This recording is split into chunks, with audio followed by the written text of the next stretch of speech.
a part of the Greenlit Podcast Network.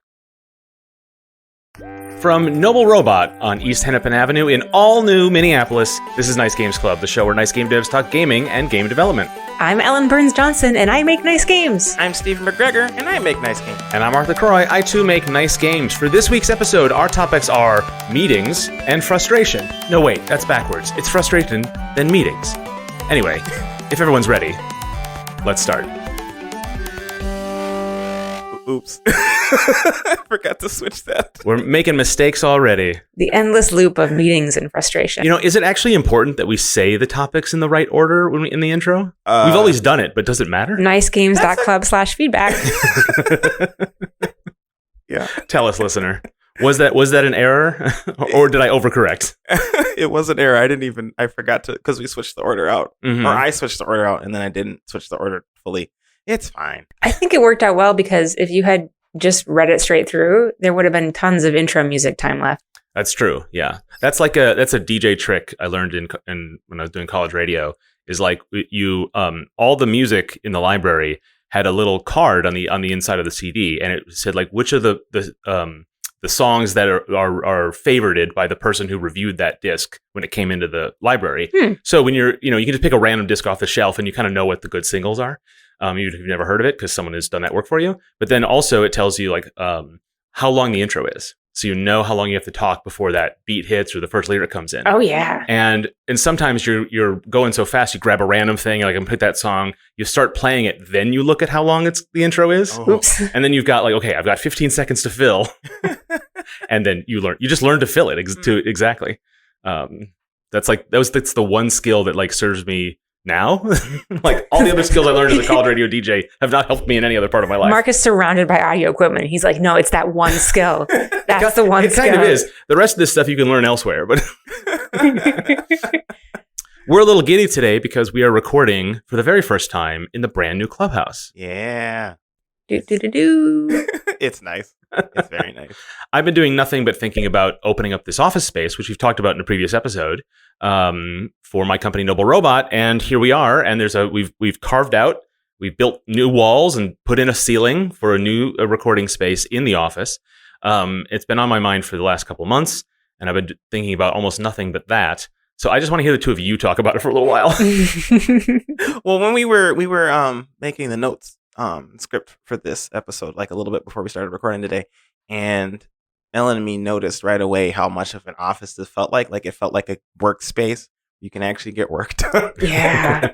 It felt really nice. Yeah. Well, I mean, kind of leading up to today, Mark and Dale have been in here like every day over the last week, just putting in long hours, putting things together and getting deliveries and putting things together and putting things together and carrying things up the stairs and carrying things up the stairs and putting things together. A lot of work. Well, Ellen's is mentioning carrying things up the stairs because Ellen, you carried a lot of stuff up the stairs. I helped carry things up the stairs. Yes. Yeah, it was great. I did carry some heavy desktops, even if they're from Ikea, are heavy. And I would not have categorized that as a lot of stairs before carrying desktops up the stairs. But yeah, you guys have been here like all week, just putting in all this time. And we've, Stephen, you and I have been here a little bit here and there, helping to put things together. We were part of like a desk assembly line on Friday, which was kind of fun. Yeah.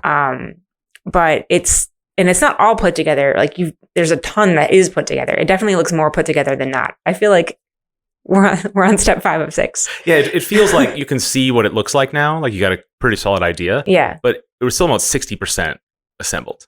So there's still stuff to do. Yeah. But that's, but I think it's going to be easier going forward. I think we did the hard stuff first. Yeah, the hard stuff is done. And it's definitely closer. I guess the reason I was kind of framing it that way is because it's put together enough that you can sit down at a desk, and even if the desktop is still wrapped in cardboard, you put your laptop down and you can start working, and it just immediately puts you into that productive headspace. Yeah. Which happened to both Stephen and to me. And then all of a sudden I realized, like when I was done doing the thing, I'm like, oh, that just happened. It happened so naturally. It felt so good, and just so easy to do. And the lighting is perfect. Like the color palette is perfect for that. And it just has a really nice positive energy, but also just very focusing. And I didn't realize how much I didn't have that at my home office until I came in and started working here. So that was surprising. I thought I had a pretty good setup at home. The dogs are distracting, of course, but apparently I didn't. So I have to think about that a little bit. Or not, because I have a solution. Yeah. It's come here. And of course, meanwhile, I've been more than once like hinting at you that I want you to bring your dogs here. I want office dogs, but that's kind of part of your problem. So I don't think it's going to happen. Well, it won't happen all the time. Right. Because they can be distracting, and also because Steven's not a huge That's fan true, of dogs. yeah. It's not just dogs; it's most animals. Yeah, it's no offense to your dog. No, that's I don't. My dogs don't take it personally. Okay, good. They don't. Mark, you might be sad to hear this. They don't listen to the podcast. My dogs don't listen to the podcast. What? They're just not into game development at all. Yeah. But we'll do it once in a while. We'll bring in, Pixel or Dante, never both. Yeah, I just bought all this new like furniture, so like maybe I shouldn't be so excited to bring a bunch of your animals in. We'll just train them not to get up on they usually get up on the furniture at home because I like to cuddle with the dogs and I'm on the furniture. So, but we'll just train them not to get up on this furniture. No problem. And then if I get them like a nice cushy dog bed, they should be fine with that. Yeah, I mean, we talked about this in the Nice Thinking episode where we were sort of fantasizing about the stuff we're going to do at the office, but there's just so much ahead of us, like so many cool things we can do. But a lot of it's just going to be coming in and working. Like that's going to be, that's what now is about, is setting it up so that we can just come in and work.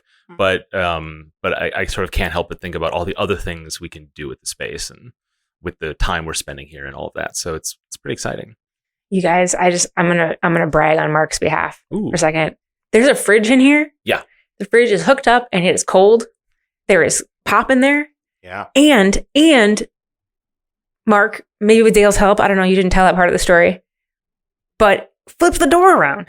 Like the hinge was on the wrong side and they flipped. I wasn't even aware that was a thing you could do. Ellen sounds really impressed. And some people at home are like, don't all fridges do that? It's true. All fridges do that. But it's hard, apparently. Yeah, they don't make it easy. I got it thinking like, because I think all fridges come with the door opening to the right, like a standard, because I think most kitchens are laid out that way. And like with the opening, the handle's on the left and then you open it and it swings to the right. Yes.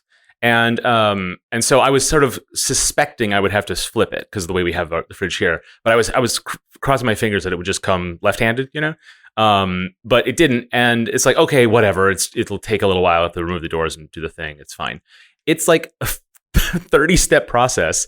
It has like 18 different bolts and a bunch of. You need a putty knife to take a bumper from a. It feels very Stone Age the way these things are built. Like. So I'm very angry at Whirlpool for this dumb refrigerator. But I mean, it's a really nice fridge. It's perfect size. It's everything we need. But man, I spent way too much time. Like yesterday, I built 8 desks and swapped one door. I spent equal time on both tasks. Oh my god! Like that's how frustrating it was. That's ridiculous. Does IKEA make fridges? They do, in fact. Well, Mark, what the heck? They're a little more expensive than I wanted to. Okay, they're probably just as annoying to deal with too. That's probably true. There's just something as I was taking this thing apart and just seeing all of the anyone who's worked with a fridge or replaced something or repaired it, if they haven't, a fridge just looks like a piece of modern technology, but it's really not. It's like the most old-fashioned thing. And they still build them in this old-fashioned way. Nothing is at a perfect right angle. Everything is bent and weird, and it's so bizarre. I don't know. That struck me because everything else, I've taken apart a microwave. I mean, that's another story. But those look like modern. Those screws are in the right place. It's just it's designed with some elegance. Refrigerator is just not. It's weird. I wonder if smart refrigerators are more advanced in that way. I bet not. Yeah. I think they're just regular refrigerator with an Android tablet on the door. Yeah, that makes sense. That's because it's all out of sight. Anyway, I'm talking way too much about this because it took up a lot of my thoughts yesterday. It seems like a lot of work. Yeah, it was tough, but it's worth it because now the fridge opens correctly and it's cold inside. Yeah, chilly. Yeah, we can put snacks in there. Yeah, we can put leftovers in there. Iced tea. Leftovers from all the restaurants nearby. There's a lot of restaurants. Yeah, this neighborhood is great. That's the thing that's really striking. Is just this is going to be a perfect place to work, independent of how cool the office itself is. cool people, cool office, cool neighborhood. Good job. High five. Yeah. Good job, Steve. Oh, I didn't do anything. Yeah, you did. You put together some desks. I sort of. And I mean, like we all, at least you and I, were like, yes, we're going to do this, Mark. Yeah. We're in. Yeah. So we helped in that. That's true. Yeah. I'll say that has been a big motivator because, like we talked about before, like I need to rent out desks in order to help pay for the rent. Mm-hmm. And having the two of you on board so early before everything was settled, like really, really helped. Like my state of mind to know that this is a project I can take on. Yeah. So I really, really appreciate it. So thank you both for that. Yeah. All right. Well, on to something completely different from the joyousness we're experiencing here in the new space. The whole next topic is about Whirlpool. Basically. That's an excellent transition. Yeah, so we've been talking about like the joy of being in this space. I have to say that at least for me this morning, the process of getting here was not joyous. It was frustrating. I woke up late because I set my alarm, but didn't realize that it was only set for Saturday and not for Sunday too. Usually you have like a weekday alarm, you have a weekend alarm. That's how I usually set it up. But apparently last weekend, I changed my weekend alarm to only be for Saturday because of Eric's race. And I didn't fix it. So it only was set for Saturday and it wasn't set for today. So I woke up at like 9:15. Mm-hmm. We were going to get here by 10 a.m. Yeah. I'm like, Well, real quick, you mentioned it. You got to brag on your husband's achievement in that thing. Because that's very impressive. Yeah, my husband Eric ran a 70.3 mile triathlon. So it's a half Ironman distance. Although Ironman is a branded term, so it's technically wasn't part of like the Ironman franchise, so it can't be called a half Ironman, but it was the same distance as a half Ironman. It's a half metal dude. It's half metal dude. Half metal dude. Yeah. Man. Yeah, so it was like a mile-long swim and like a 56-mile bike and a 13.1 mile run, a half marathon at the end. So he did it. He's been training for it for months and he went out and it was a beautiful day for a race and he had a really good time and he did the whole thing. He swam the thing, he biked the thing, he ran the thing, and we had a little cheering squad out there. We put together like a playlist for his run, which had a lot of really like varied things in there. Everything from like Perturbator to, Mumford and Sons and the Rocky theme. Anyway, and yeah, he finished it. I think he finished it in 5 hours and 43 minutes, which is really good for his first time. So he's excited to, I'm not going to say that. I was going to say he's excited for the next one. I'm not sure if he's there yet. Give him a few weeks. Yeah, he's been recovering this week, but he's starting to talk like he's excited for the next one. I'll go with that. The frustration memories are fading. You're right. The frustration. All that's left is the joy of having done it. Exactly. Yeah. So anyway, that's why my alarm was set all weird, and it came back to bite me in the face this morning when I needed to get up around 8 and got up around 9:15. So then I got I got ready and I got in the car and I was going to pick Steven up on the way, and then Google Maps gave me the wrong directions to Steven's place because I thought I was biking and not driving. And I thought I was biking, not driving, because I was biking here on Friday. Anyway, yeah, so we all know what frustration is like in real life. Mm-hmm. But what I was hoping to do today is not just complain, but talk about it more from like a philosophical perspective as like an emotional component of game design, right? Ooh, yeah. So we talk about, wanting to target certain emotions in the game design process, and also to kind of shape an emotional journey throughout the game. Because if you just have it's just a flat emotional state, that's not fun. That's not engaging. If you just have, you're just not going to get anywhere. If you can't have an emotional like plateau, you need to have movement from one emotional state to the next. And I wanted to talk about frustration and kind of its place in that landscape when you're trying to, paint or cultivate an experience using a game. So I wanted to start just by kind of talking about frustration in life, because that's really where we kind of build our core experience of frustration before we bring that emotion to the game space. And yeah, so that that is a slight like day in the life slice of what frustration in my life looks like. How about you guys? Oh, well, actually, we already talked about Mark's frustration. Yeah, I'll sit this one out. Because of whirlpool. Steven? How have I experienced frustration? I never experienced frustration. I'm False. always Yeah, no, incorrect. I know. Can't get them past y'all. I guess like I don't know. I guess the way I tend to experience frustration is like, oh, I know, in Unity. It's all coming back to you now. Yeah. Well, that's the thing about frustration is like you don't, unless it's like really bad, you don't really think about it that much. You think about the highs a lot more, or the very low lows. At least the way I'm thinking of it right now. And so like with Unity, sometimes I have a hard time with like the documentation. But then I don't think about. I recognize that like the documentation is bad, but then I don't think about it until after the fact.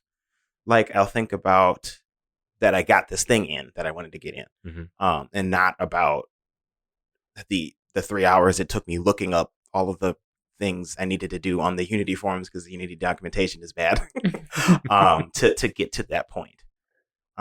Yeah. I guess that's kind of weird. Like that's kind of how I'm thinking about it too, and I think I feel like that way with respect to like video games too. Like if I'm frustrated with this boss or whatever, I think about, oh, I had a lot of frustration. I don't think about how much frustration I had about it. I think about the triumph I got after that point. Sometimes. Or I get to the point where like I'm so frustrated that I can't deal with this game anymore and I'm done with it. But then that's like a low at that point, right? So yeah. I don't know. I guess that's how I've experienced it. Yeah. Sometimes. That makes sense. I think what I'm pulling out from the 3 stories that we've shared, 1, my bad morning, 2, Mark's frustrating fridge, and 3, Steven's Unity experiences, which probably echo a lot of other Unity experiences, is like frustration comes when you have a goal in mind and then you're not able to meet it in the way that you expected to be able to meet it. Yes. Right? Because like you expected to have to put in some work on the fridge. Yes. And you expect to do some research around Unity. Right. And I expected to be able to come pick you up on the way to the office this morning. But then like running into snags that you didn't envision as part of the process of doing that, maybe is like what the kernel of frustration. Like it seems like it's entirely about expectations because if you set, I mean, for example, like a lot of the Ikea building I've been doing has not frustrated me. Yeah. Because I know exactly how hard it's going to be. Right. And I know how tired I'm going to be and how much my back is going to hurt at the end of the day. And that doesn't bother me in the same way, other than just the back pain. Yeah. Like it doesn't frustrate me because I kind of know exactly what it's going to be. Yeah. But the fridge frustrated me because I knew it was going to be like a little silly, but I didn't realize it was going to be has as many points of failure as it had, you know? Yeah. Yeah. Like I knew I was going to get on the road this morning and I didn't know that my carefully planned route was correct, but Google was going to tell me it was wrong. Like, yeah. Well, like you knew you were going to be tired from getting up so early on a Sunday. But yeah. But you then had a totally difficult experience than what you were expecting. Right. Yeah. Yeah. I knew today was going to be different because we were recording a couple hours earlier than we usually do. And that has so far, yes, the experience has been a bit different, but I didn't expect to have the additional frustration of waking up late. Yeah. And Stephen, for you, let me know if this resonates, but like you expect to have to put in some work to make some stuff work in Unity. Yes. And you expect to have to look some things up. Yes. But then you don't have to expect to look up the looking up, like to just keep on researching to try to make sense of the documentation. Yeah. I also expect Unity to have documentation on how this function works. Yeah. And then they don't. And then I have to figure out myself. And it's like a trial and error sort of thing. And it's annoying. And it's always a forum post from 2014. Yep. That like it's the only information about a particular API on the entire internet. Exactly. And then you're like, but that doesn't seem usually okay. That looks correct, but it's 7 years old and things change. I'm going to keep looking. And then you're just kind of And wandering the wilderness, you spend looking for 2 hours, corroboration. trying to find any other kind of article. Yeah. And then you find something from 2017 and it says something different. Mhm. You're like, what? You're Yeah. like, oh, why did I even look? Or if the worst thing is when you find a post or whatever, and they're like, I'm having this problem. It's like the exact same problem you're having. And they're like, I solved it. They don't tell you how they solved it. Yeah. It's happened too many times. It's like, Please just tell me how you did it. Yeah. Please. I'm just picturing this as like a metaphorical walk through the desert of the internet, and there's like a dead cow skull over here, and like a tumbleweed going over here, and Yeah. it's like I'm searching for the well of truth about this API. Yep. I've been walking for days, no water. Yep. Anyway, But yeah, no, that's a good point. I expect to be able to. I expect to have that documentation readily accessible, and I expect to like look up some stuff because I mean, at this point, I know Unity's documentation isn't going to give me all the answers, and it can't give me all the answers anyways, right? So I expect it to take some time, but it just takes longer than I think, and I don't expect to have to do trial and error and stuff, and that becomes frustrating. Yeah. You'll budget like an extra hour to figuring a thing out, Mm-hmm. and then it will take 3 hours. Yep. And then you're just like, why did I even budget the hour? Why didn't I just have an open-ended research session? Yeah, you know? yeah, exactly. Yeah, that's exactly it. so what about your experience of frustration in games? That's the next question. Mhm. So, and I think we can look at this in two different ways, because like there are some games where they're just, my experience was very low frustration. And that isn't to say that like everyone has low frustration around this particular game. It's just, I had an experience that had low frustration, and we can dig into that a little bit. So a couple of the ones that I wanted to mention were, Spiritfarer, which I haven't finished, but played a little bit of, and it's so far very low frustration. Firewatch is another one, and Breath of the Wild is the third one. So I think Spiritfarer and Firewatch are similar, at least so far, in that it's a very like linear experience. There are some points in Firewatch specifically where I've gotten like turned around and lost and like couldn't figure out where I was, and that was a little frustrating because I, know where I need to get. Like I can see where I need to get on the map, and I need to get there, but you can't just can't walk through the landscape like you would be able to if you were in a real landscape. Yeah. Which is probably good, because if I were to take the shortcuts that I tried to take in Firewatch and I were to take them in real life, I'd probably break some bones. So maybe it's a good thing. But like, there's a little bit of frustration there where like I know where I need to get, but I can't find the route there. However, I usually quickly find the route there. I know that if I just keep looking around, I'll eventually figure it out. And so that game is pretty low frustration for me. In Breath of the Wild, the same thing. I think that the thing about Breath of the Wild that was different is like whenever I was having trouble progressing or something, or I had that same experience, like I know where I need to go, but I'm having difficulty getting past an enemy to get there, or beating something in order to get the thing that I need, or figuring out that puzzle. There's like an entire world full of other stuff to do. Yeah. So I don't have to sit with that frustration. I can give myself a new, different goal for a period of time that I can quickly make progress towards, and kind of alleviate that frustration that I was feeling around like the main goal, or my initial goal. So I think that's one of the reasons that Breath of the Wild wasn't very it didn't really feel frustrating for me, even though there were some moments that were really, really challenging. Yeah. They didn't feel frustrating because I didn't have to sit with that feeling. Yeah. So yeah, those are my experiences of like games that were low frustration. It's interesting that that's the cure for frustration in Breath of the Wild, because as you get toward once you start getting when you're going for the last 2 shrines, or for those people crazy enough, the last dozen Korok seeds or so, then the frustration increases because there's less to distract you. You can't change tracks as easily as you could early in the game when there were more tracks to change to. Yeah. Yeah, but that's something that you opt into. And I think also if you're going to go for that whole, like the 100% Korok seed or whatever, it comes back to that idea of expectations. Right. Because you don't decide that you're going to go to 100%, without already having some experience with doing it, right? Like just by playing the game, you're going to get a lot of the Korok seeds. Just by moving through the world, you're going to find a lot of the temples and solve some of the puzzles.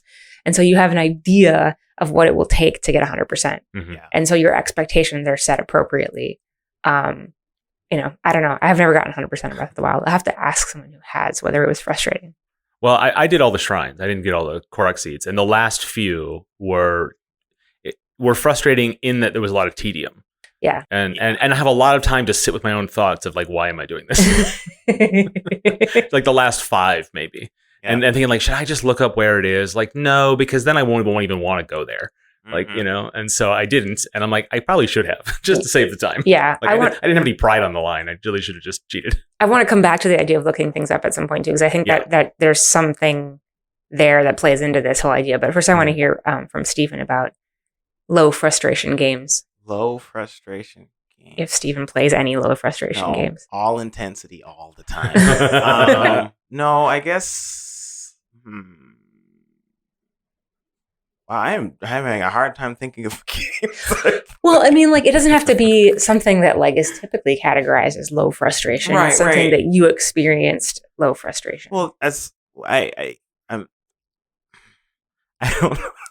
think I've been playing games recently that have that aspect in them. Interesting. Like, I'm thinking like when I'm playing Civ 6, I play it on the highest difficulty, and I expect a certain amount of difficulty, right? Yeah. Challenge. Same with Humankind. I've been playing Deathloop. That game is kind of hard, so I expect to die a few times. Roguelikes and things too. It's called Deathloop. Yeah, Deathloop. Yeah. I haven't really been playing games to relax recently, so I'm having a hard time thinking of a game that is relaxing that way. I guess like I used to play Picross and stuff when I was on the train, and I can do that again now since I'll be traveling to the office. Steven, this is the frustration. Right. Sorry. On topic. And so like that, I guess like Picross is kind of low. They're easy and relaxing in some ways, but then you get to the harder puzzles, and then like it takes me like an hour or something to complete those puzzles. It takes me a while to do them.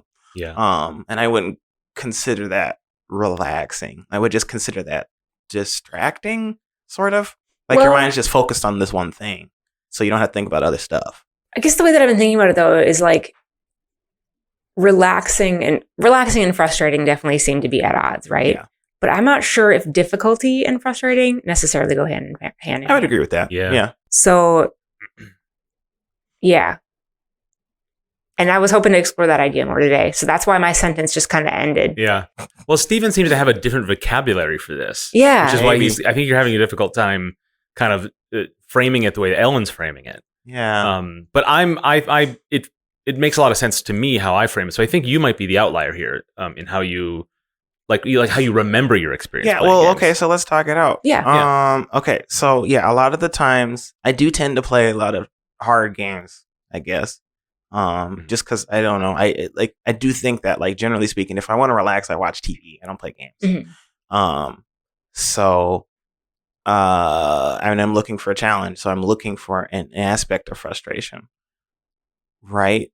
But I'm expecting that, challenge, so it doesn't feel as frustrating in the moment when I'm playing. Right. I'm thinking about like Neo 2. Actually, I'm thinking about the first time I played the first Neo. I spent like 3 hours trying to get past like literally the first checkpoint because it was so hard. And I think at that point, like I knew it was going to be difficult, and it was clear I was getting wrecked. So I knew I was going to have a hard time with it. So I just kept practicing and learning and getting better. And eventually I got to the point where I could beat that checkpoint. And I spent the next hour trying to get to the second checkpoint.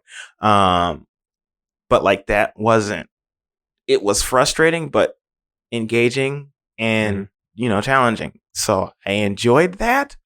So it didn't feel frustrating. Yeah. You've described on the show before how you don't really get mad at games, like when you lose or when you're not doing well. Mostly when but then everyone's like, but Steven, I've seen it happen because it's multiplayer games. Yeah, where you really get revved up and get your emotions rise. Yeah, that's true. So maybe talk about that. Like when your brother beats you at Mario Kart.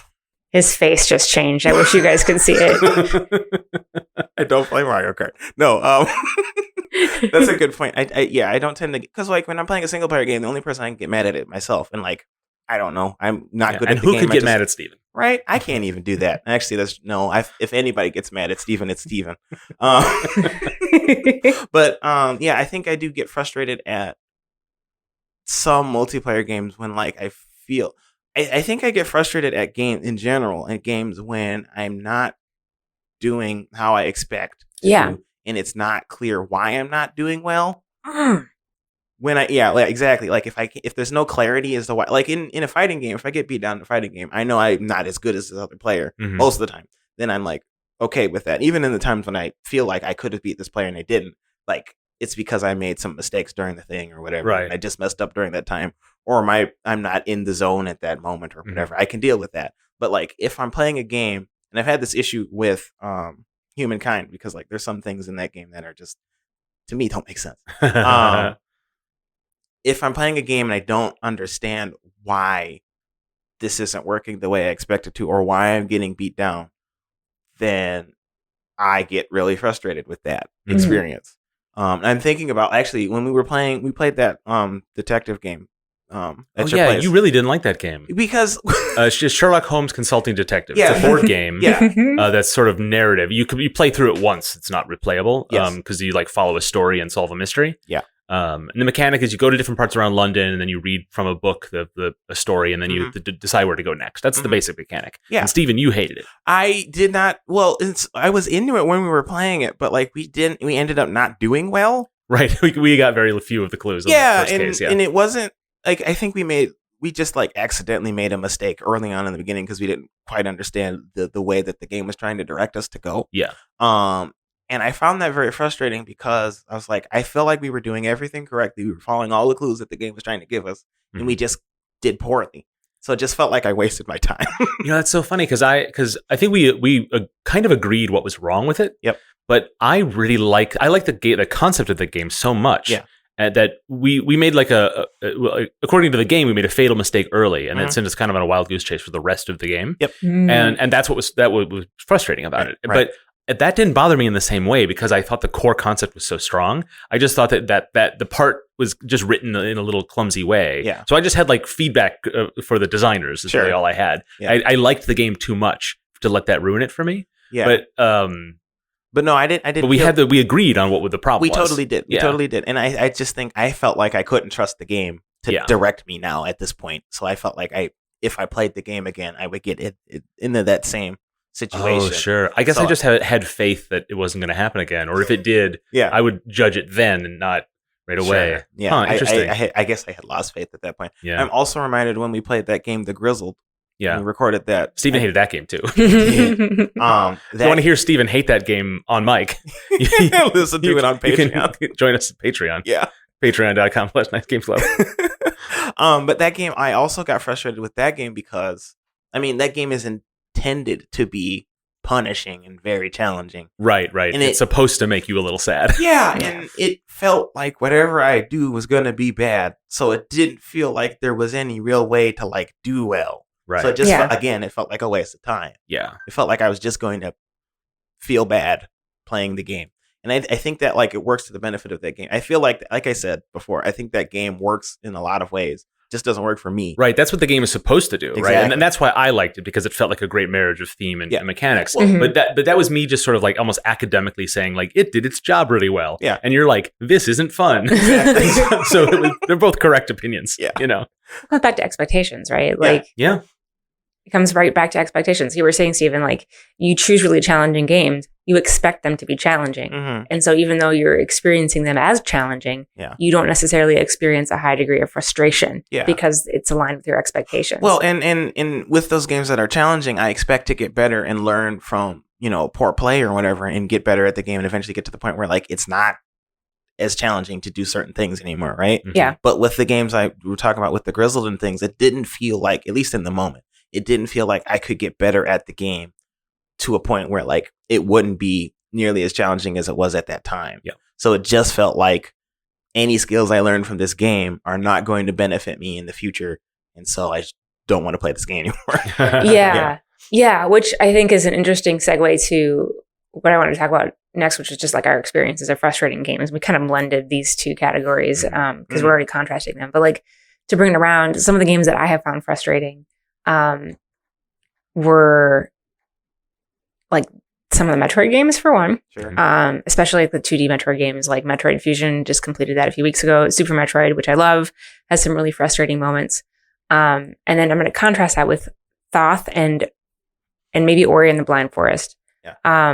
So Metroid Fusion, Super Metroid, those games, like, my expectation going in is that I'm going to have some moments of challenge, but I'm going to be able to figure it out. Mm-hmm.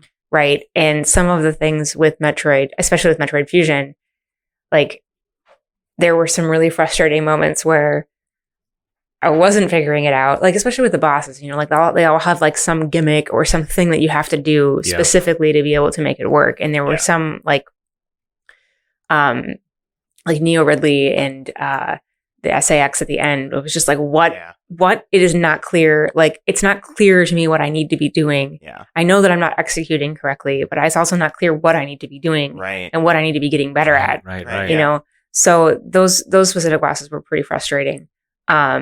And I did end up looking one of them up. Because I was just getting too frustrated with myself and or the game. And then when I figured out the strategy, it ended up being really easy. And I was able to execute it like first time I tried it. Yeah. Or like maybe the first or second time. So that was interesting. And then with Ori and the Blind Forest, that one was weird because for much of the early game, it was very low frustration. Yeah. And then there was this one sequence where I had to go, you have to like jump vertically in a bunch of different ways. And things are like falling around you and it's really, really difficult. And I had to just try it so many times and it was such a huge spike in challenge. I think I know exactly the part you're talking about. You probably do. I felt the same. Yeah, it was a huge spike in challenge compared to the beginning of the game that it really felt incredibly frustrating because my expectations had been set by my early game experience. Right. And then it seemed to come out of nowhere. Now, the interesting thing is, I do remember that being really frustrating, but I'm really glad I worked through it because by the time I was done and actually had figured out how to get there, I was so good at using the controls that I could like fly through the forest, I think in the way that the game makers intended me to be able to do. Right. You were forged by that experience. Exactly. I was literally forged by that experience. Yeah. And the rest of the game was just like smooth sailing because I had honed my skills so much in that one sequence. I'm not sure if that's good game design. You know, it's funny because I had almost the opposite feeling of that, where I got through that section, if this is the same one we're talking about, and if you're doing it by the 15th time you're doing it, all the drama is gone. Yeah. Right. All the tension and suspense and none of that music works on you anymore. It's just grind. It's just grind. And then when you finally beat it, you finally get that last 5%. Because that's the thing that's most frustrating is that you keep dying and dying, and you inch further and further. And sometimes that's good. And sometimes that feels really, really cool. And you do get better at the game as you go. But then when you get stuck at a part and then the end is just 5% past that, and you don't know that until you get the 5% past, then there's no sense of accomplishment. Yeah. Because it's like, I've done 95% of this 12 times. Yeah. So 100% of it does not feel good, you know? Right. It's just like, well, yeah, I've arrived. And it ended up souring me on the rest of the game. Oh, interesting. Like, I felt like, well, if this is what the game's going to do for me, like, I guess I'll finish it. I'm invested. But like, none of it was interesting to me anymore after that. And it never really did that same thing again.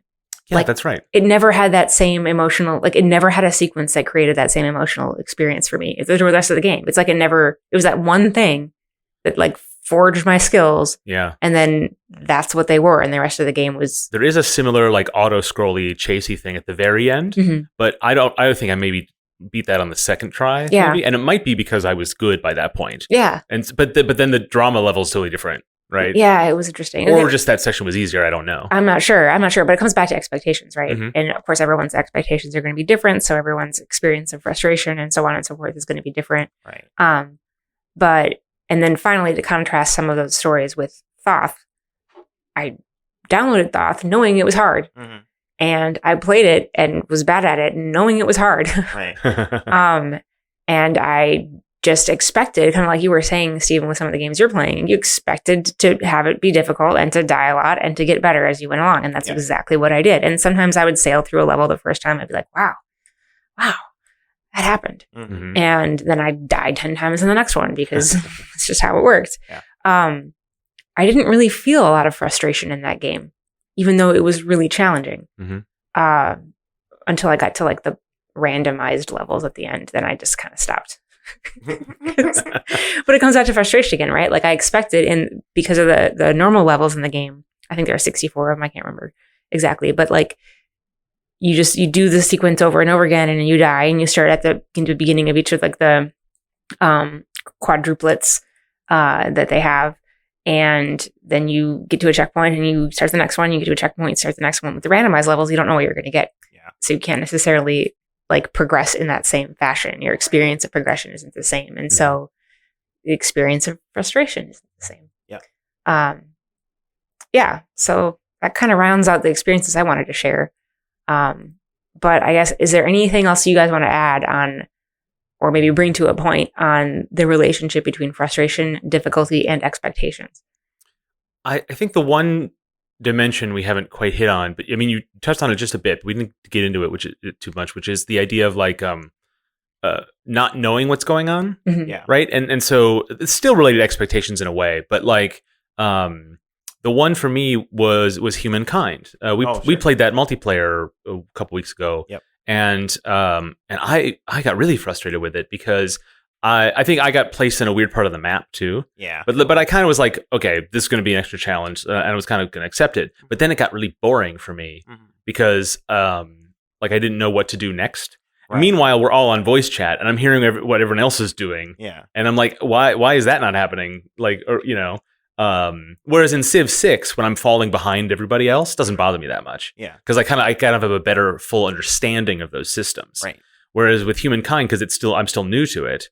I was just very frustrated. And I remember I had said that at a certain point. I was like, oh, I've gotten like 4 of the 7 stars. I need to move on. And then I remember you were at a point where you were like, I can't even imagine a world where I'm at that point at this moment in time. Yeah, like I had no conception of where they came from. So it wasn't me like, oh, I'm not doing good enough to get those. I'm like, how does anyone do anything to even know where that is? And it was very frustrating because like I didn't mind being in last place. I just didn't know it. Like there was no possible mechanism for me. There was nothing for me to try and fail at.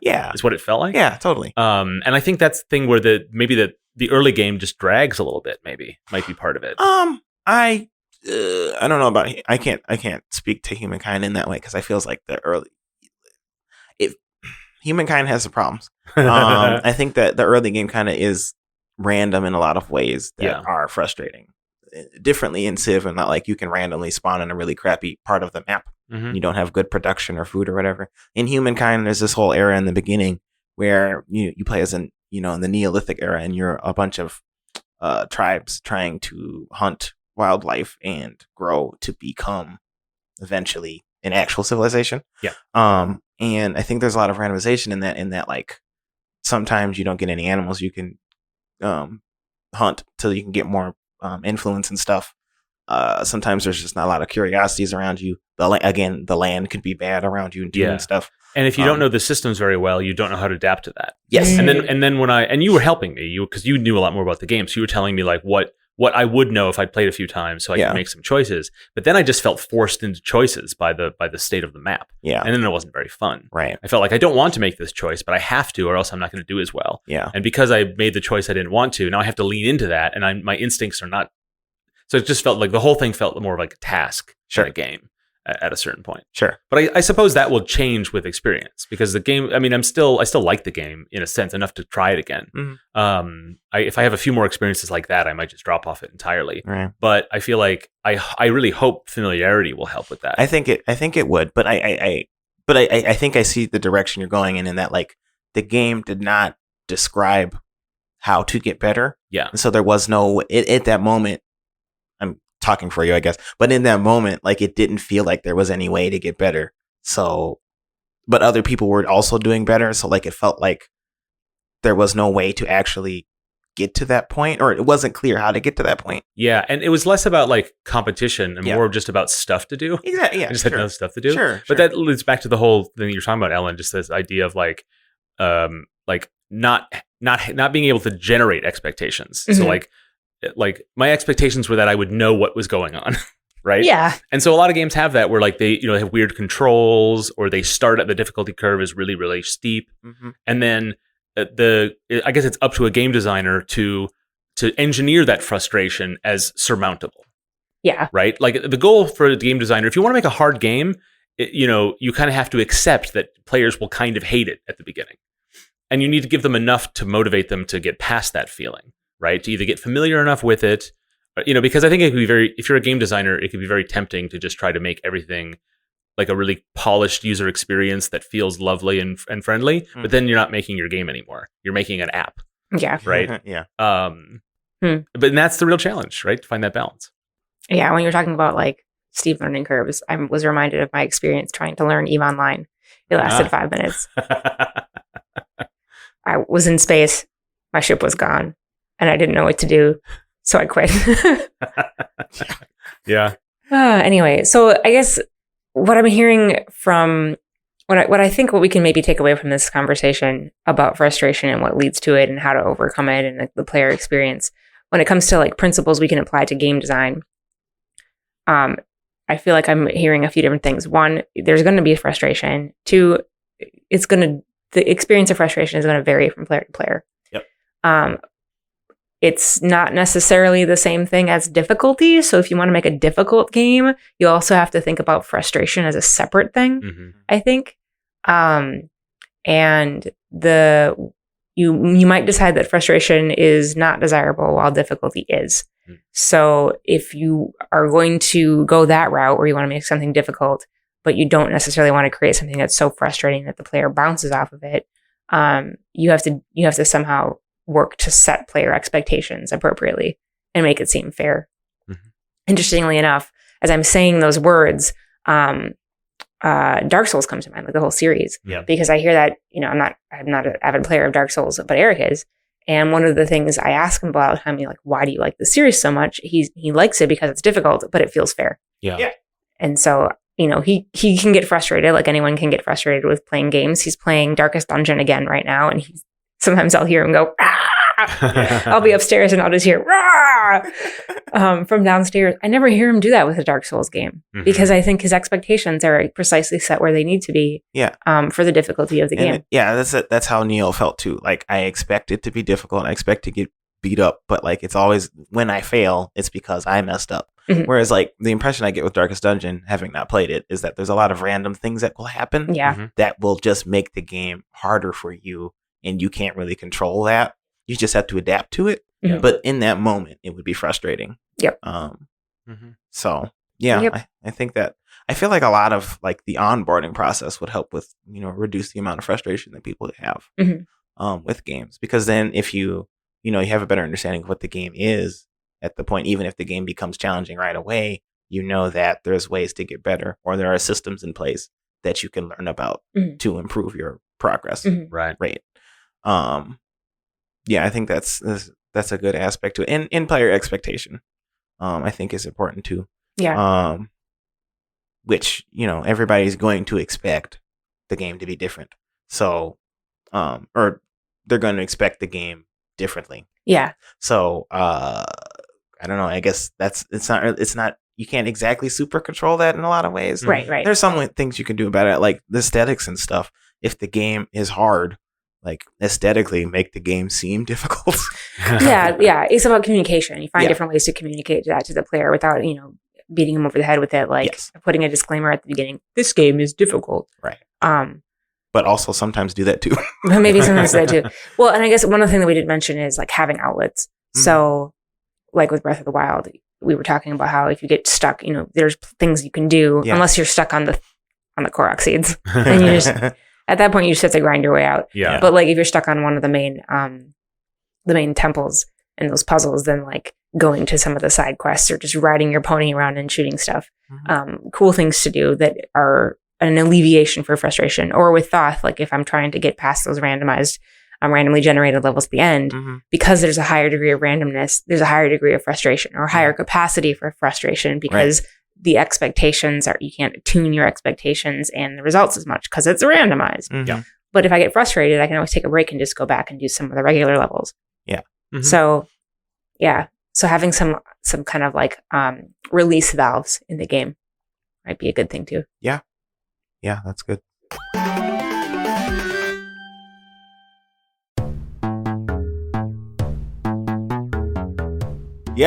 Okay. I want to talk about the Discord. We have a Discord that you can check out, nicegames.club/Discord. And we have a lot of conversations about random topics that we maybe have talked about on the show, maybe haven't talked about on the show. Also, you can find some pictures of the new Clubhouse on the Discord as well. Yeah. It's very fancy. You can see the couch. It's a nice looking couch. It's a very nice looking couch. It's got some good pillows. It's got some pillows. Yeah. Yeah. Well, aside from views from the new Clubhouse, you can hear conversations with other listeners. And what's really nice is a lot of times a new episode would post, and then some people would talk about the topic, and that's kind of what we wanted to start as. But what's starting to happen now is people are bringing their own conversations. They're actually now getting to know each other, and they're starting to share things. They're actually connecting outside of that space and working on stuff together. So it's become a little tight knit community right there in the Discord channel, and we'd love you to join them. Yeah. You can go to nicegames.club/Discord to join. Puns welcome.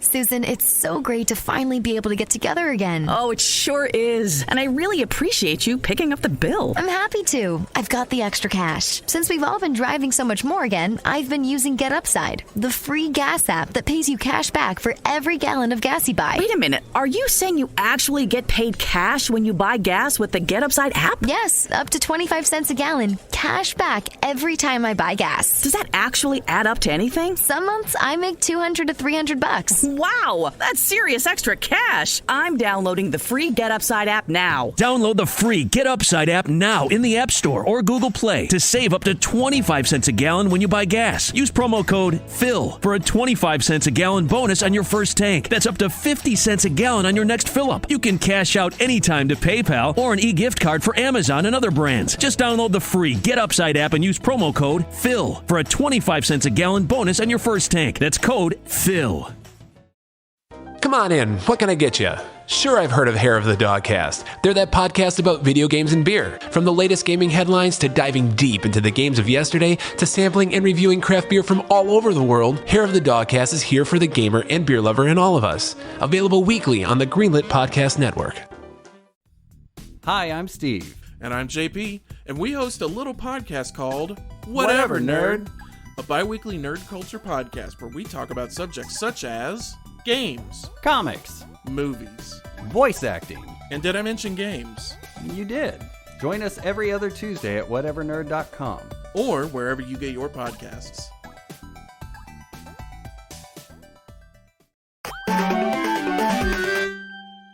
This was a good conversation we had. I can't do the transitions. We'll put in Martha's all-purpose transition here, and that'll save the day. Yeah, you know that topic. It's time for the next one. Hey. Perfect. That was this topic. Yes, I'm talking about meetings today because I've had meetings at Future Club, my new job. I guess I've been there for 2.5 months. At a certain point, I can't call it my new job, but I'm still calling it my new job, I guess. Right. But anyways, we've been having meetings in Future Club and stuff, and they've been good compared to my previous job where we didn't have a lot of meetings at all, but I felt directionless a lot of the days. Yeah. So I guess I'm here to argue that meetings can be good. They don't necessarily have to be a waste of time. Right. But I think there's some important things that you want to keep in mind when you're scheduling or planning for meetings. I think it's important to make sure that you're having a meeting for a purpose. You don't just want to have a meeting for no reason. Yeah. That's a waste of time. Yeah. I in my opinion, some of the purposes of meetings is to get people on the same page about stuff, to discuss possibility spaces. I don't know if you want to figure out how should we take this character, what direction should this character go, or something. Planning for your next sprint or the next week. What are you going to be doing? Are there other reasons to have meetings? I guess to coordinate with other people outside of your company or business or something. I mean, there's making decisions. Yeah, making decisions. Right. Mm-hmm. And that's one of the people hate meetings generally because you don't walk out with a decision made. Yeah. Right. And so if you can make a decision in a meeting or have a meeting specifically to make a decision, you might end up liking meetings. Yeah. Expectations and frustration. There you go. Mm-hmm. Yeah. That's why these topics are paired. Brilliant. Yeah, I feel like meetings generally can save you time in the long run because you'll have you make decisions and stuff about that. But I think that will slow you down in the short run because you have to spend 30 minutes, an hour or whatever talking about stuff. Right. It's work time you're spending. It's work time you're spending. And that work, I mean, I guess it depends on your actual job at a company, but I think that work, just talking about stuff, can oftentimes not feel like it's productive. Even though it'll be future productive, but not current productive. Yeah, you have to think about how it feeds into your efficiency in your work overall, not just on like hour by hour or day by day scale, but like if you spend half an hour in a meeting to get answers directly from the source, as opposed to like spending like that half an hour spread out over 2 days via email, like you're spending less time task switching. So that is saving you time in the long run. Right. Yeah. Even though for that half an hour, you got to be focused on this meeting. Right. It's ultimately better time management because you get the answers that you need and then you can just move forward. Yeah. The opposite corollary to that is meetings I used to have at a old job of mine where I would be in a meeting just to listen, just to like hear like a project kickoff or something, just to hear. And that's important sometimes.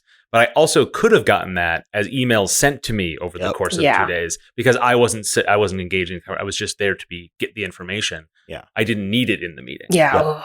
Right. So, I don't like those meetings. Like, send me the stuff. Let me digest it mentally. I'm not going to print it out and eat it, but like read it and understand it and come up with questions so that when we have our kickoff meeting, it's not just reviewing information, but it's really like me making sure I understand what you sent me and what you need.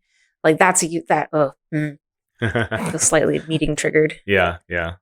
I think that's important. I think that I think it's also important to make sure you're like directing the meetings so that you get the thing you need to get done, right? Or if you get the thing you need to get done early, just end the meeting. Don't just talk about random stuff for 20 minutes, because you can still get work done. Yeah.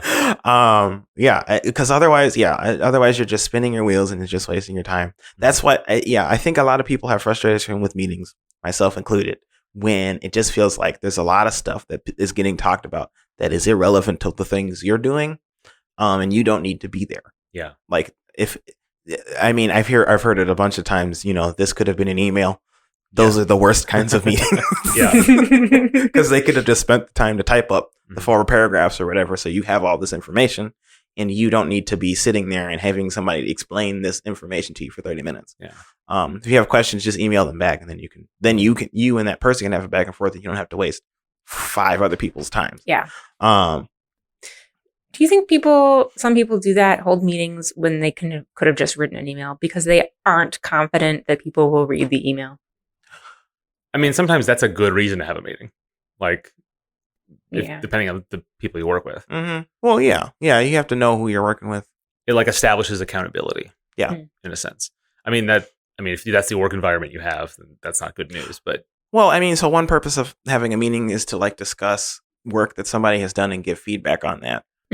Sometimes in the moment you want to give feedback, like through voice because it's easier to describe the emotions or how you feel about this thing that they've done. But sometimes you could just say in a Slack message, this looks good, or I don't like this thing. And it's easy to describe those things.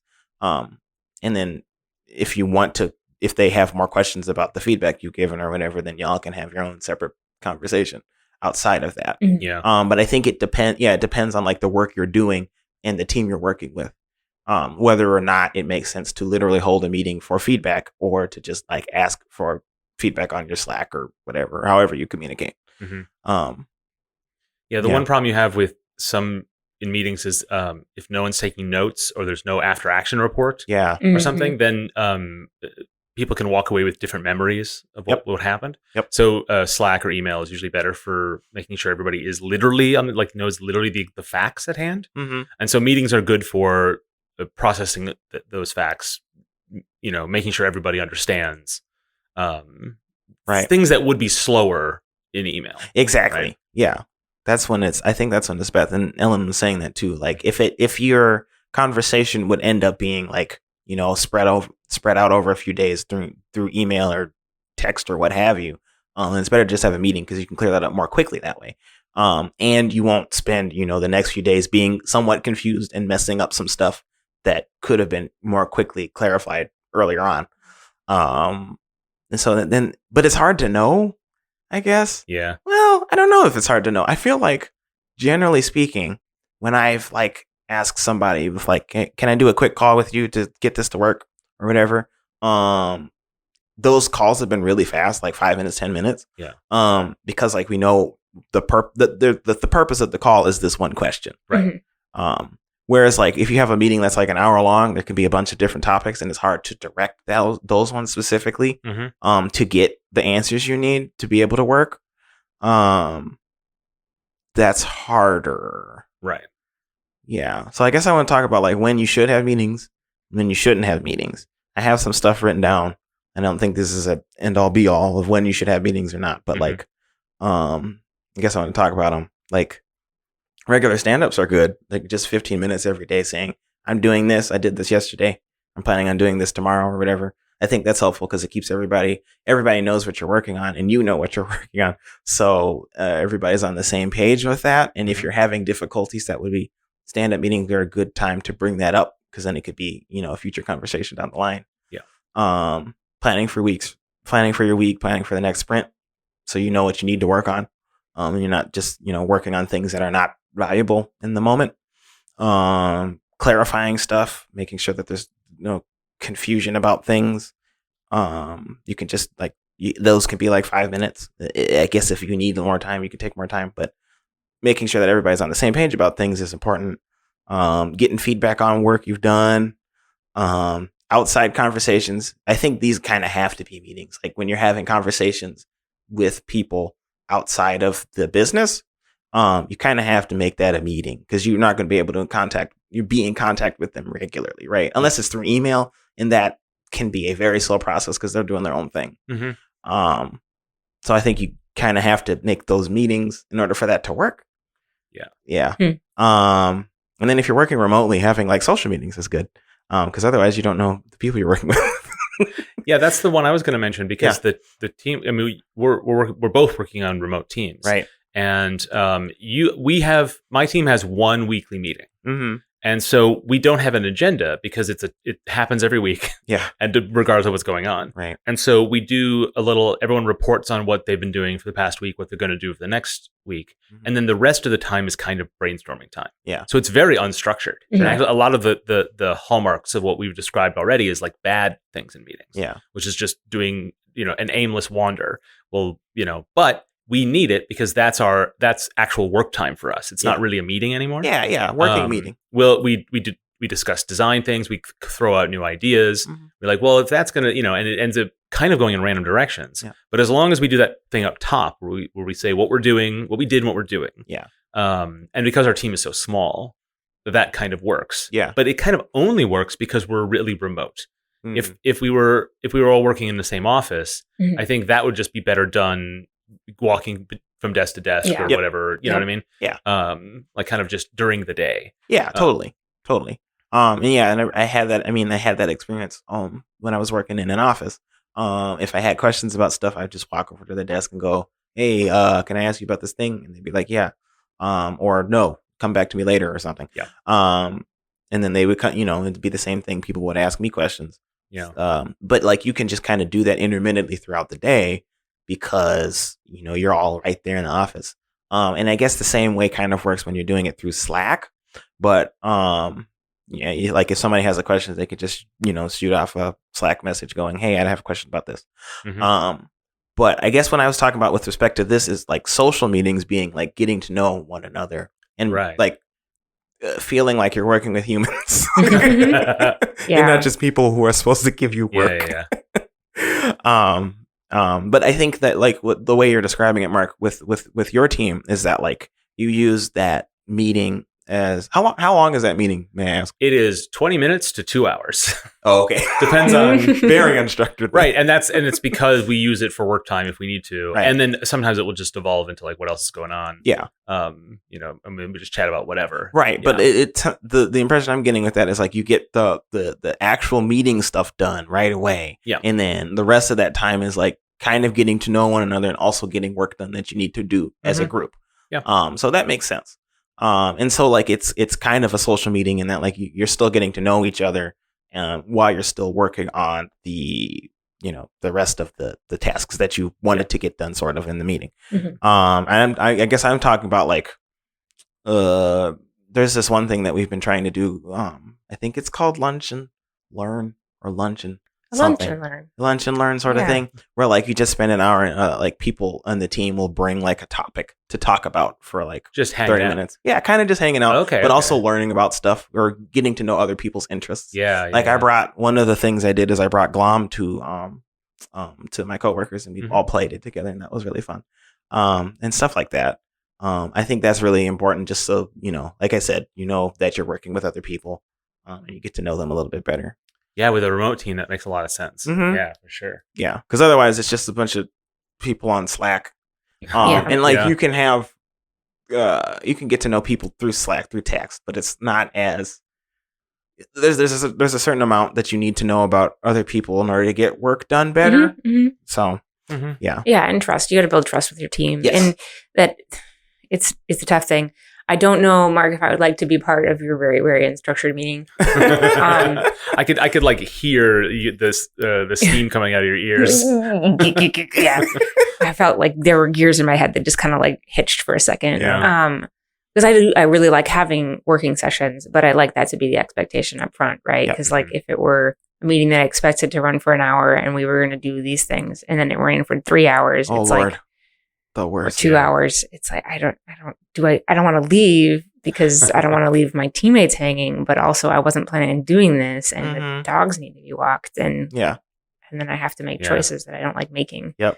Unless I'm expecting. Later on in this, we're pretty early in this project, so I suspect that there'll be less of that going forward. But part of it is because we don't have that thing you're talking about, Stephen, that structured social time. Mm-hmm. So we kind of weave it in a little bit, sort of informally. Yeah, makes sense. That makes sense too. And neither of us are really that worried about like getting the workday started because it's such a small team. Yeah. That like our accountability gets established during those meetings. Yeah, right? good point. Good point. It's like I'm going to work for 6 hours on this thing, and then instead we have like an hour and a half talk about an unrelated design thing, and then we all do that with the understanding that it's going to change what the rest of our days look like. Yeah. We can be that flexible. Yeah. Yeah. Yeah, that's true. And yeah, it's interesting though, because what you were saying, Stephen, about like that social time. Yeah. You got to, really, it's really worth putting in some of that time regardless. Yep. Right. So if that's going to be, because if that's going to be through your unstructured meetings, God bless, Godspeed. But Ellen's being very generous with her description right now. Bless your heart is what I'm hearing. Yeah. Personally, I would prefer to like have my meeting and then be like, okay, let's chat later. And then like set up a time where we can just show up and play a game together online. Sure, yeah. Or like, I'm going to make a tea and we're just going to sit and chat or like look at funny memes or something. I don't know. Yeah. Like I'd rather have that time be its own. I will say, so there is some value to doing something unoptimally if optimizing it will take more time than the time you lose from the inefficiency. That's true. And I think that's probably the case for us. Well, that's exactly what this thing, like meetings kind of do, right? Yeah. It's like odds. The goal is to optimize or improve productivity in certain aspects Yes. at the expense of the work you could be doing during the meeting time. Right. Yeah. Yeah. So yeah, if that's the thing. If the meeting is going to take longer than it would take you to get the thing done, then like, why are you having the meeting? Right. I've definitely been tapping my toes in a meeting, being like, I can just go do this. I can just go do this. Yes. Just let me go do this. Yeah, exactly. And I don't mean to say that like the top of the meeting is, the meeting has started, it's top of the hour. Now it's all business. Like, there's always like in the meetings I'm a part of, I do like and encourage and participate in like some casual, just checking up stuff. Yeah. Like at the beginning. And then usually there's like this kind of nebulous 5 to 10 minutes of that, depending on who's showing up when. And then it's like, okay, we're all here. We all checked in with each other as people. Now we're going to switch on business mode, and it's focused work time. And someone needs to have the authority to say, all right, enough chit chat, let's get going. Yep. And everybody needs to be like, oh, okay, sure. Like, whereas I think a lot of times in small groups, especially on indie teams, there's a lot of like, no one wants to step on each other's toes. No one wants to be the mean boss. No one wants to put their foot down. And then you lose a lot of more to that. Yeah. When you sort of don't have anybody sort of playing camp counselor. Yeah. There's always shall we get, like, there's always like the take a deep breath and go, well, shall we get started? And then you can be that person without saying So we're gathered here today to talk about blah, because I think you're all, your teammates are there because they want to get stuff done. Yeah. Right. Like, so you don't have to, just because you're saying it's time to get down to work doesn't mean you're going to be the bad guy. Now, if you're always saying, stop talking about what you did on the weekend, I don't care. Well, then you're the bad guy. Yeah. Right. Because it's just rude and then you're just not interested in what other people are interested in. Yeah. Well, you got to be you're working with people. So like you got to care for them as people. Exactly. Yeah. It's a balancing act. It is. Mm-hmm. Yeah, I guess I didn't even think about like meeting decorum. That maybe is a different topic. Oh, sure. That's just like conversations. Yeah. Well, there's like, I mean, it's not just about attitude. It's just about like deciding when have we talked about something long enough. Yeah. Mm-hmm. Yeah. When is it time to table it for the next meeting? Yeah. Because sometimes a topic is bigger than you thought it was going to be. That's true. That you want to have a structure. You actually want to be kind of rigid in some ways. Mm-hmm. But you also have to recognize when that's hurting your productivity. Yeah. Which is, probably less often. But when it does, it's a pretty big hurt. Right. And after a certain point, when you've talked about a thing for long enough, like you're not going to get any more. You need some time in between talking about the thing. Mm-hmm. You need some time to like think about that and then come back to it later. Yep. Because otherwise you're just going over the same talking points over and over again. You can just do that forever. These are how my arguments with my brother have. Yeah. Well, you need a decision-making structure. So when you're arguing with your brother, there's no decision-making structure. Right. You just want us to convince the other, and that's never going to happen. Yeah. The heat death of the universe will occur.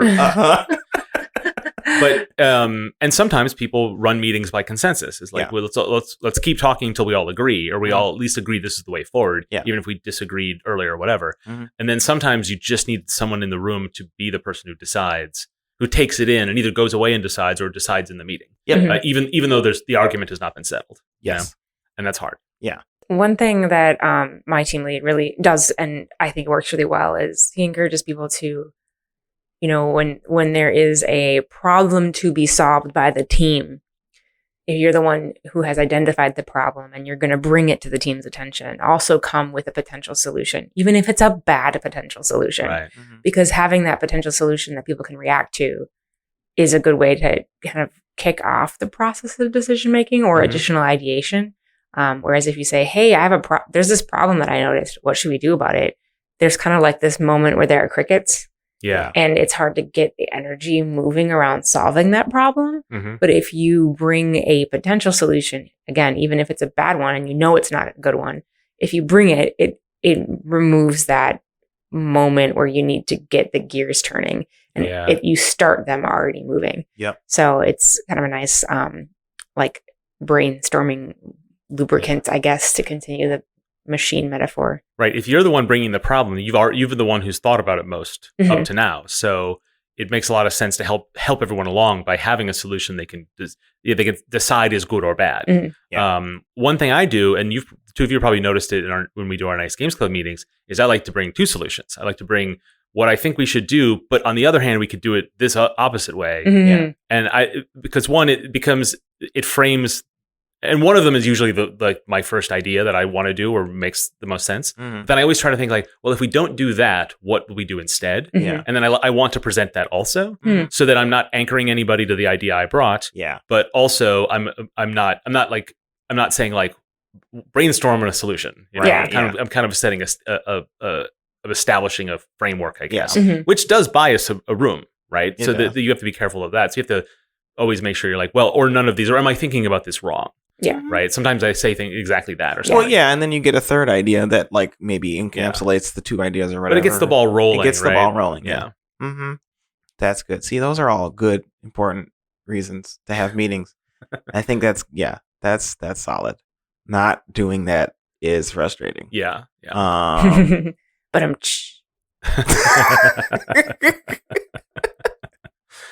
Well, I guess like even with respect to like our Nice Games Club meetings, because we have meetings sometimes to talk about. Yeah. Oftentimes we talk about like what are we going to talk about the next time we record. We have like regular agenda items, and then we have like what's going on this month or whatever. Yep. Right. Yep. But we try to. I would say that those are somewhat unstructured. Because like we're not like super focused because like we're also doing them in between recordings. We've also been kind of lax on it the last few months. Yeah, we haven't had any meetings in a while. It's not good. They're often structured around food. They are often structured, which makes it hard to get meetings done too. I guess that's something I want to bring up, like with respect to meetings. I think meetings is this whole topic just Stephen telling us we have to do meetings better, Ellen, you think? No, I would not be subtle about it. I'd be like, we need to do meetings. Also, I haven't been asking for meetings either, so it's not like Stephen. Now it's my fault. I think meetings should be like an hour long. Yeah. If a meeting takes longer than that, it's a working. It's either it's 2 meetings or it's a working meeting. Yeah. So like what you were describing, Mark, where your meetings will sometimes go for 2 hours, it's because you're also doing work during that time. Yeah. Yeah. But if a meeting is lasting longer than an hour, you either like this is like the work you're actually doing, or you're wasting people's time. Yeah. And like, because sometimes there's just a lot of information that you need to, disseminate. Then you're like taking a class, I guess, sort of. You know what I mean? Mm-hmm. Like people are learning about a thing or trying to understand a thing. So like you're literally doing work. Yeah. And I mean, I guess you're literally doing work when you're doing a meeting too, but it doesn't feel like you're actually doing work because it's not the same work that you were hired to do, sort of. Kind of. But meta work. It's meta work, yes.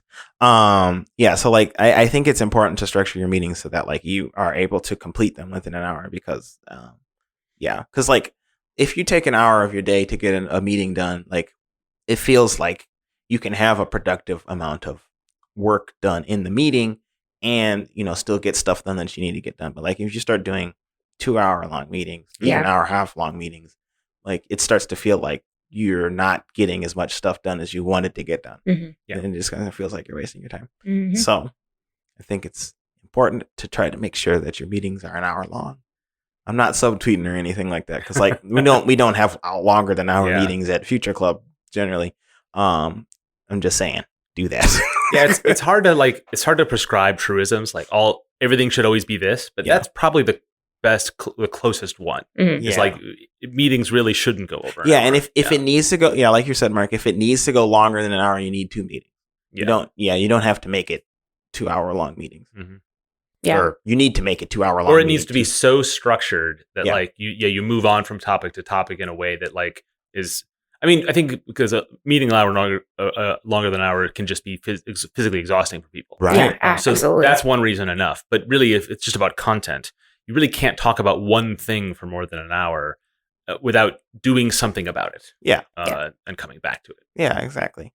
And again, like if you're talking about the same topic for 2 hours, then after a certain point, you will just start spinning wheels and revisiting the same things you have been talking about. Right. You need some time to process what has been said during the meetings and come back to it and then re-examine where you are with that idea. Mm-hmm.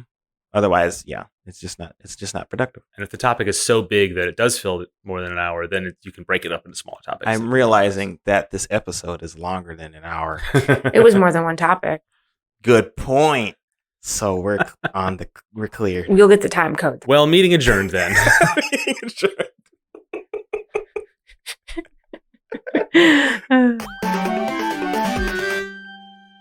Hey, that's our show. Check out our website, nicegames.club, for show notes and links to resources on today's topics. We'd love to hear your thoughts on this episode and our programming in general. Go to nicegames.club/feedback and tell us what you think. You can also get in touch with us on Twitter @NiceGamesClub, where Dale tweets about game dev resources and smiling water towers. Or you can email us, contact@nicegames.club. Want to support the show? There's so many ways. Give us a review on your favorite podcast app. Tell your friends about your favorite episodes. Join us on Discord by visiting nicegames.club/Discord. And also, we are on Patreon. As a patron of the show, you'll enjoy bonus content, extra jokes, and more. Sign up at patreon.com/nicegamesclub. So, until we start again, remember to play nice and make nice.